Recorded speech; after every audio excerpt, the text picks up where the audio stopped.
Namanya Bambang Tri Mulyono. Orang ini kayaknya punya penyakit halu. Penyakit halu yang luar biasa. Target kehaluannya kayaknya untuk caper, cari perhatian. Beda loh sama Baim Wong yang kemarin caper untuk ngeprank polisi, ngadu pura-pura ada KDRT. Bambang Tri ini mau ngeprank seluruh Indonesia.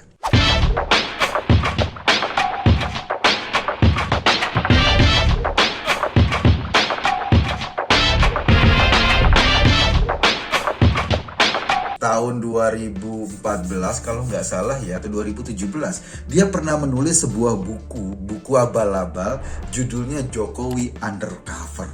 Di buku itu diulas misalnya Jokowi itu bukan anak asli dari orang tuanya, dia kayak anak entah dari mana, terlibat orang tuanya PKI dan lain-lain.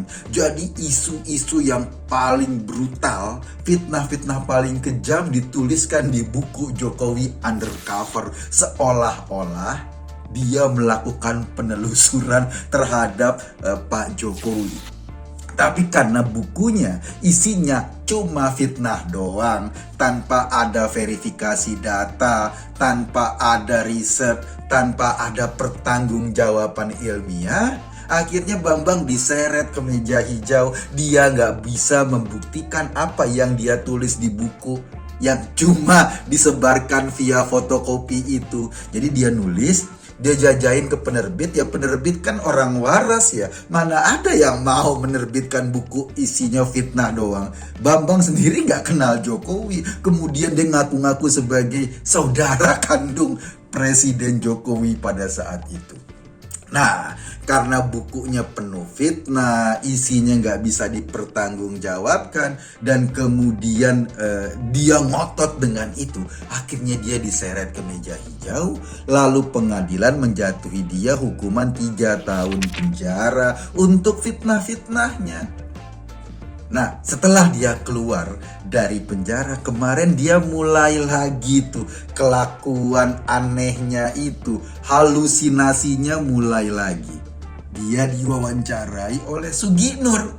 Ya, kita tahulah, ayam berteman dengan ayam, bebek berteman dengan bebek. Bambang Tri, orang yang punya kehaluan luar biasa, jumpa dengan Sugi Nur diwawancarai sampai disumpah-sumpah pakai Al-Quran, dan dia benar-benar seolah-olah bersumpah atas nama Al-Quran terhadap konten bukunya yang sudah ditetapkan oleh pengadilan sebagai fitnah dan palsu, semua kebohongan.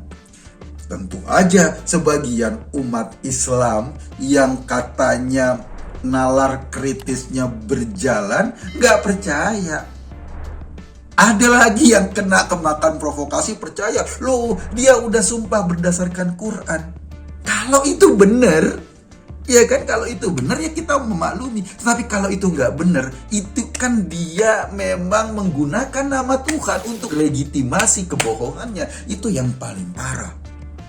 Bukan cuma itu, dia kemudian menggugat Pak Jokowi dengan isu ijazah palsu. Lagi-lagi isu halusinasi. Menggugat Jokowi isu ijazah palsu, misalnya ijazah SD-nya, ijazah SMP, ijazah SMA, sampai kemudian ijazah kesarjanaannya digugat oleh Bambang Tri karena dikatakan Jokowi menggunakan ijazah palsu, dan karena itu membohongi KPU dan lain-lain. KPU juga termasuk lembaga yang digugat oleh Bambang Tri. Dan kita tahu siapa sih orang-orang yang menari di atas halusinasi Bambang Tri ini. Ternyata pada gugatan barunya ini dia didampingi oleh Ahmad Khodirudin. Ahmad Khodirudin ini adalah orang yang memang dikenal sebagai halusinasi model lain, pemuja khilafah, orang yang teriak-teriak ingin menggantikan sistem negara misalnya dengan sistem khilafah, orang HTI. Nah, kelompok-kelompok yang memang kerjanya mau merusak ini menggunakan kehalusinasian atau sakit setengah sakit pikirannya Bambang Tri ini untuk didampingi menggugat ke pengadilan. Ya sebagai warga negara Indonesia boleh-boleh saja, apapun boleh dilakukan. Misalnya gugatan Pak Jokowi itu karena dianggap ada perbuatan melawan hukum. Itu gugatan perdata, digugat ke pengadilan didampingi oleh pengacara dari ada dalam lingkaran HTI. Jadi maksud gua, kelompoknya itu juga kelompok yang selalu berpikir bagaimana membuat kekacauan negara. Bahkan caranya dengan isu-isu bohong, dengan hoax, dengan sesuatu yang tidak logik. Lo bayangin, kalau digugat ke Jokowi menggunakan ijazah palsu, dia 2 kali loh terlibat dalam pilkada di Solo, Jawa Tengah. Dia 2 kali ikut dalam pilpres. Lo pikir negara ini semuanya abal-abal? Sampai soal ijazah, sampai soal apa nggak bisa diverifikasi dari awal. Ini kan bener-bener gendeng. Jadi dia pikir UGM yang mengeluarkan ijazah kesarjanaan seorang Presiden Jokowi sebagai insinyur, waktu itu dia mengambil jurusan kehutanan, itu disebut atau dianggap sebagai lembaga abal-abal. Ini kan gak bener. SD, SMP, SMA dianggap sekolah abal-abal. Dan ketika Pak Jokowi bertarung waktu itu dalam pilkada di Solo 2 kali pilkada, lalu bertarung dalam pilpres 2 kali pilpres, juga sekali pilkada Jakarta, dan semua itu oleh Bambang Tri dianggap abal-abal karena Jokowi menggunakan ijazah palsu. Apakah lembaga-lembaga ini tidak tracking dulu? Kan pasti tracking dong. Ini negara loh, negara Indonesia yang tentu saja nggak juga sembarangan melakukan itu. Itu yang pertama. Yang kedua, UGM udah jelas-jelas ada banyak bukti bagaimana seorang Jokowi kuliah di UGM. Temen-temennya ada, dosen-dosennya ada. Dia aktif di Mapala atau mahasiswa pecinta alam di UGM. Bukti-buktinya terpapar dengan jelas. Orang-orang yang membuktikan bahwa Jokowi pernah kuliah atau memang kuliah di UGM dan selesai sebagai sarjana, itu masih ada. Lalu Bambang Tri yang entah turun dari planet mana, teriak-teriak bahwa Jokowi menggunakan ijazah palsu, padahal kenal juga enggak, deket juga enggak. Ini kan benar-benar ngaco. Dan berdasarkan informasi yang diambil entah dari mana-mana itu, berdasarkan informasi hoax, dia ingin mengacaukan kita, ingin mengacaukan Indonesia. Kenapa? Karena memang sistem peradilan kita kan membuka siapa saja bisa melaporkan, siapa saja bisa membawa sebuah kasus ke pengadilan, asal reasoningnya pas.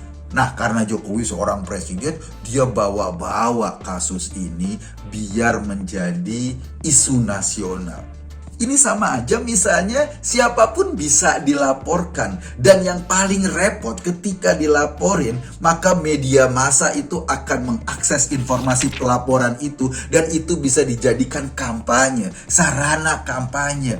Bisa dijadikan sarana merusak integritas orang, sarana merusak kapabilitas orang. Dan ini dilakukan oleh gerombolan semacam Bambang Tri, kemudian difasilitasi oleh orang kayak Sugi Nur, dan dikipas-kipasin oleh orang kayak Ahmad Hodjiruddin yang selama ini dikenal sebagai aktivis khilafah. Nah, itu rangkaian-rangkaiannya. Gue sih yakin lah ya, kita-kita nih orang normal nggak mau dong dirusak hidup kita, dirusak informasi dalam kepala kita oleh gerombolan-gerombolan halu kayak gini. Mereka-mereka ini sebetulnya hampir sama lah kayak Baim Wong.